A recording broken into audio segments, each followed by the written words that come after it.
ओम श्री साईं परमात्मने नमः। अथ श्री साईं सच्चरित्र अध्याय 3। ओम श्री गणेशाय नमः। ओम श्री सरस्वते नमः। ओम श्री गुरुवे नमः। ओम श्री कुलदेवी देवताभ्यो नमः। ओम श्री सीतारामचंद्राभ्यां नमः। ओम श्री साईनाथाय नमो नमः। बाबा की आज्ञा लेकर अध्याय 3 में हम सभी भक्तगण श्री साईं बाबा की स्वीकृति, आज्ञा और प्रतिज्ञा, भक्तों को कार्य समर्पण, बाबा की लीलाएं, ज्योति स्तंभ स्वरूप, मातृ प्रेम, रोहिला की कथा, बाबा के मधुर अमृत उपदेश, श्री साईं बाबा की स्वीकृति और वचन देना के बारे में विस्तृत जानेंगे। जैसा कि गत अध्याय में वर्णन किया जा चुका है कि बाबा ने सच्चरित्र लिखने की अनुमति देते हुए कहा कि सच्चरित्र लेखन के लिए मेरी पूर्ण अनुमति है। तुम अपना मन स्थिर कर मेरे वचनों में श्रद्धा रखो और निर्भय होकर कर्तव्य पालन करते रहो। यदि मेरी लीलाएं लिखी गई तो अविद्या का नाश होगा तथा ध्यान व भक्ति पूर्वक श्रवण करने से दैहिक बुद्धि नष्ट होकर भक्ति और प्रेम की तीव्र लहर प्रवाहित होगी, और जो इन लीलाओं की अधिक गहराई तक खोज करेगा उसे ज्ञान रूपी अमूल्य रत्न की प्राप्ति हो जाएगी। इन वचनों को सुनकर हेमाड़ पंत को अति हर्ष हुआ और वे निर्भय हो गए। उन्हें दृढ़ विश्वास हो गया कि अब कार्य अवश्य ही सफल होगा। बाबा ने सामा की ओर दृष्टिपात कर कहा, जो प्रेम पूर्वक मेरा नाम स्मरण करेगा मैं उसकी समस्त इच्छाएं पूर्ण कर दूंगा। उसकी भक्ति में उत्तरोत्तर वृद्धि होगी।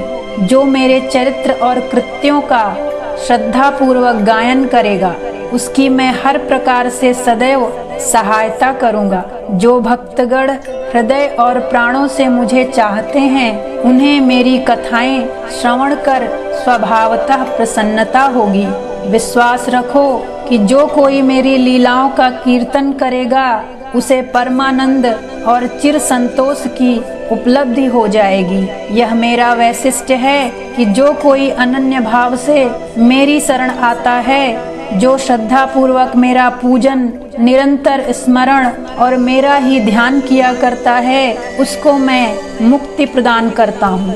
श्रीमद् भागवत गीता के 9वें अध्याय के 22वें श्लोक में यह लिखा गया है कि अनन्याश्चिन्तयन्तो मां ये जनाः पर्युपासते तेषां नित्याभियुक्तानां योगक्षेम वहाम्यहम्।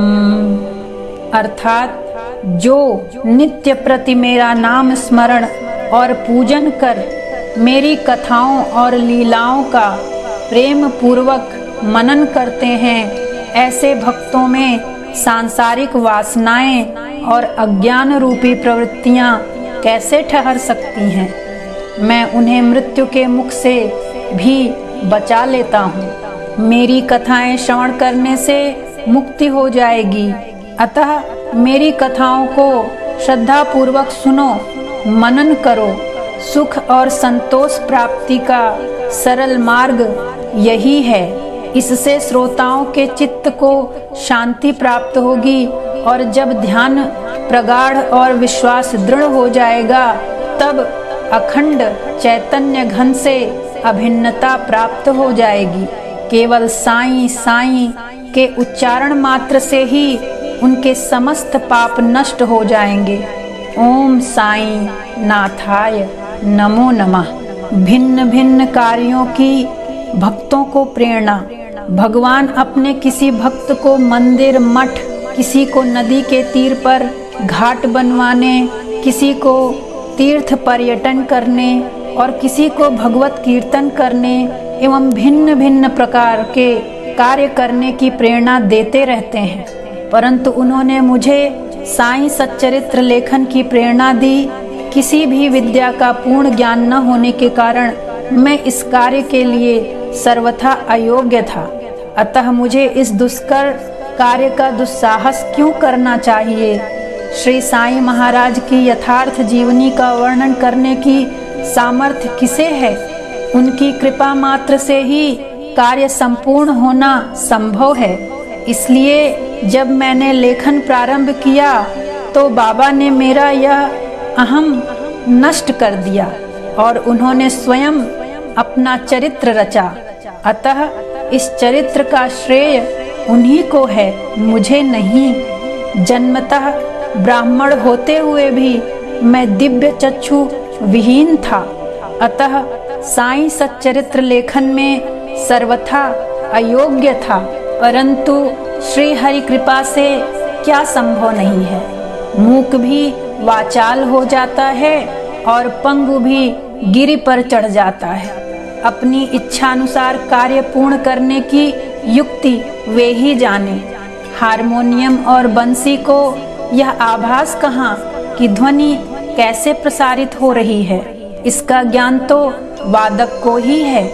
चंद्रकांत मणि की उत्पत्ति और ज्वार भाटे का रहस्य मणि अथवा उदध ही नहीं, वरन शशि कलाओं के घटने बढ़ने में ही निहित है। बाबा का चरित्र ज्योति स्तंभ स्वरूप है। समुद्र में अनेक स्थानों पर ज्योति स्तंभ इसलिए बनाए जाते हैं कि जिससे नाविक चट्टानों और दुर्घटनाओं से बच जाएं और जहाज को कोई हानि न पहुंचे। इस भवसागर में श्री साईं बाबा का चरित्र ठीक उपयुक्त भांति ही उपयोगी है। वह अमृत से भी अति मधुर और सांसारिक पथ को सुगम बनाने वाला है। जब वह कानों के द्वारा हृदय में प्रवेश करता है तब दैहिक बुद्धि नष्ट हो जाती है और हृदय में एकत्रित करने से समस्त कुशंकाएं अदृश्य हो जाती हैं। अहंकार का नाश हो जाता है तथा बौद्धिक आवरण लुप्त होकर ज्ञान प्रकट हो जाता है। बाबा की विशुद्धि कीर्ति का वर्णन निष्ठापूर्वक श्रवण करने से भक्तों के पाप नष्ट होंगे, अतः यह मोक्ष प्राप्ति का भी सरल साधन है। सत्य युग में सम तथा दम, त्रेता में त्याग, द्वापर में पूजन और कलयुग में भगवत कीर्तन ही मोक्ष का साधन है। यह अंतिम साधन चारों वर्णों के लोगों को साध्य भी है। अन्य साधन योग, ध्यान, धारणा आदि आचरण करने में कठिन हैं, परंतु चरित्र तथा हरि कीर्तन का श्रवण तो अत्यंत ही सुलभ है। केवल उन पर ध्यान देने की ही आवश्यकता है। कथा श्रवण और कीर्तन से इंद्रियों की स्वाभाविक विषय आसक्ति नष्ट हो जाती है और भक्त वासना रहित होकर आत्म साक्षात्कार की ओर अग्रसर हो जाता है। इसी फल को प्रदान करने हेतु उन्होंने सच्चरित्र का निर्माण कराया। भक्तगण अब सरलता पूर्वक चरित्र का अवलोकन करें और साथ ही उनके मनोहर स्वरूप का ध्यान कर गुरु और भगवत भक्ति के अधिकारी बने तथा निष्काम होकर आत्म साक्षात्कार को प्राप्त हों। साईं सच्चरित्र का सफलता पूर्वक संपूर्ण होना यह साईं महिमा ही समझें। हमें तो केवल एक निमित्त मात्र ही बनाया गया है। मातृ प्रेम, गाय का अपने बछड़े पर प्रेम सर्वविदित है। उसके स्तन सदैव दुग्ध से पूर्ण रहते हैं और जब भूखा बछड़ा स्तन की ओर दौड़कर आता है, दुग्ध की धारा स्वतः प्रवाहित होने लगती है। उसी प्रकार माता भी अपने बच्चे की आवश्यकता का पहले से ही ध्यान रखती है और ठीक समय पर स्तनपान कराती है। वह बालक का श्रृंगार उत्तम ढंग से करती है, परंतु बालक को इसका कोई भान ही नहीं होता। बालक के सुंदर श्रृंगार आदि को देखकर माता के हर्ष का पारावार नहीं रहता। माता का प्रेम विचित्र, असाधारण और निस्वार्थ है। बिना स्वार्थ यदि कोई प्रेम कर सकता है तो वो सिर्फ माँ होती है, जिसको अपने बच्चे से कुछ नहीं चाहिए होता है, सिर्फ वो देना जानती है और निरंतर ही अपना प्यार और आशीर्वाद अपने बच्चे को देती रहती है बिना किसी इच्छा या कामना के। तो माता की कोई उपमा ही नहीं है। ठीक इसी प्रकार सद्गुरु का प्रेम अपने शिष्य पर होता है। ऐसा ही प्रेम बाबा का मुझ पर था और उदाहरणार्थ वह निम्न प्रकार का था। सन 1916 में मैंने नौकरी से अवकाश ग्रहण किया। जो पेंशन मुझे मिलती थी वह मेरे कुटुंब के निर्वाह के लिए अपर्याप्त थी। उसी वर्ष की गुरु पूर्णिमा के दिवस मैं अन्य भक्तों के साथ शिरडी गया। वहाँ अड्डा चिंचड़ीकर ने स्वतः ही मेरे लिए बाबा से इस प्रकार प्रार्थना की, बाबा इनके ऊपर कृपा करो। जो पेंशन इन्हें मिलती है वह निर्वाह योग्य नहीं है। कुटुंब में वृद्धि हो रही है। कृपया और कोई नौकरी दिला दो बाबा, ताकि इनकी चिंता दूर हो और ये सुखपूर्वक रहें। बाबा ने उत्तर दिया कि इन्हें नौकरी मिल जाएगी, परंतु अब इन्हें मेरी सेवा में ही आनंद लेना चाहिए। इनकी इच्छाएं सदैव पूर्ण होंगी। इन्हें अपना ध्यान मेरी ओर आकर्षित कर अधार्मिक तथा दुष्ट जनों की संगति से दूर रहना चाहिए। इन्हें सबसे दया और नम्रता का बर्ताव और अंतःकरण से मेरी उपासना करनी चाहिए। यदि ये इस प्रकार का आचरण कर सके तो नित्यानंद के अधिकारी हो जाएंगे। अब रोहिला की कथा सुनिए। यह कथा श्री साईं बाबा के समस्त प्राणियों पर समान प्रेम की सूचक है। एक समय रोहिला जाति का एक मनुष्य शिरडी में आया। वह ऊंचा, पूरा सुदृढ़ एवं सुगठित शरीर का था। बाबा के प्रेम से मुग्ध होकर वह शिरडी में ही रहने लगा। वह आठों प्रहर अपनी उच्च और कर्कश ध्वनि में कुरान शरीफ के कलमे पढ़ता और अल्लाह अकबर के नारे लगाता था। शिरडी के अधिकांश लोग खेतों में दिन भर काम करने के पश्चात जब रात्रि में घर लौटते तो रोहिला की कर्कश पुकारें उनका स्वागत करती थी। इस कारण उन्हें रात्रि में विश्राम न मिलता था, जिससे वे अधिक कष्ट और असुविधा का अनुभव करने लगे। कई दिनों तक तो वे स्तब्ध रहे, परंतु जब कष्ट असहनीय हो गया तब उन्होंने बाबा के समीप जाकर रोहिला को मना कर इस उत्पात को रोकने की प्रार्थना की। बाबा ने उन लोगों की इस प्रार्थना पर ध्यान दिया। इसके विपरीत गांव वालों को आड़े हाथों लेते हुए बोले कि वे अपने कार्य पर ध्यान दें और रोहिला की ओर ध्यान न दें। बाबा ने उनसे कहा कि रोहिला की पत्नी बुरे स्वभाव की है और वह रोहिला को तथा मुझे अधिक कष्ट पहुंचाती है, परंतु वह उसके कलमों के समक्ष उपस्थित होने का साहस करने में असमर्थ हैं और इसी कारण वह शांति और सुख में है। यथार्थ में रोहिला की कोई पत्नी न थी।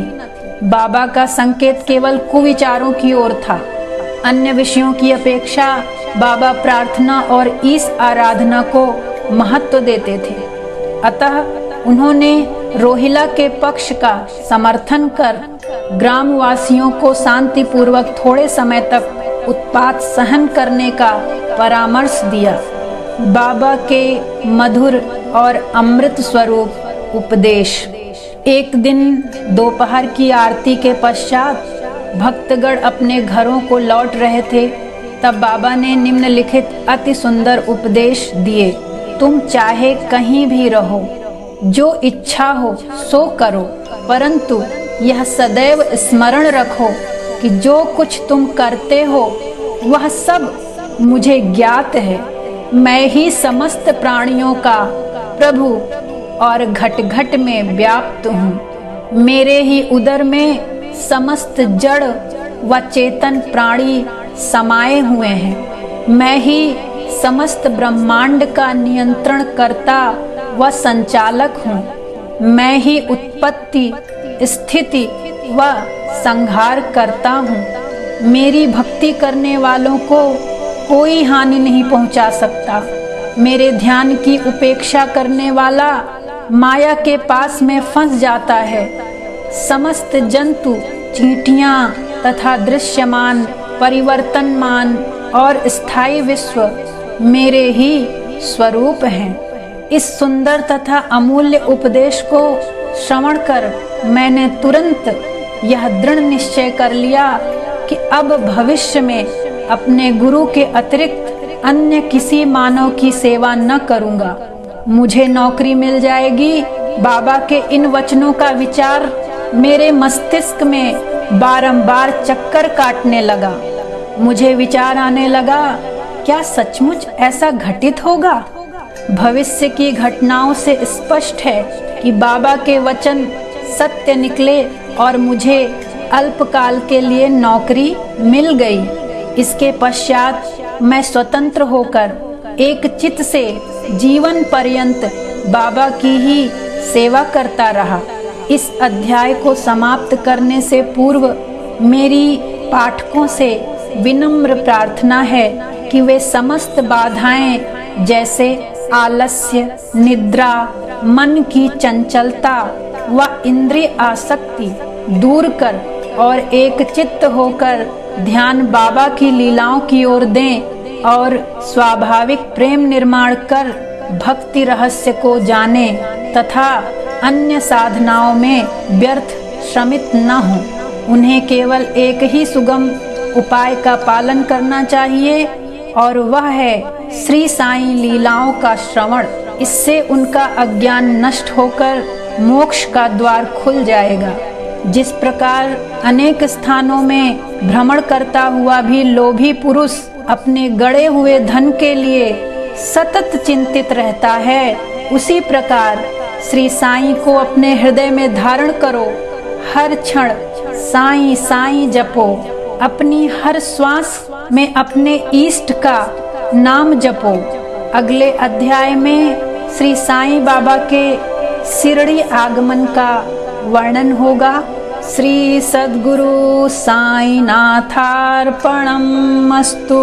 शुभम भवतु। अध्याय 3 पूर्ण होता है। ओम साई राम, ओम साई राम। हरे हरे कृष्णा, राधे राधे श्याम। बाबा, हमसे जो भी भूल चूक हो हमें क्षमा करना बाबा, और अपने सभी भक्तों पर अपना आशीर्वाद, अपनी कृपा सदा बनाए रखना बाबा। कोटि कोटि प्रणाम बाबा। ओम श्री साईं नाथाय नमो नमः।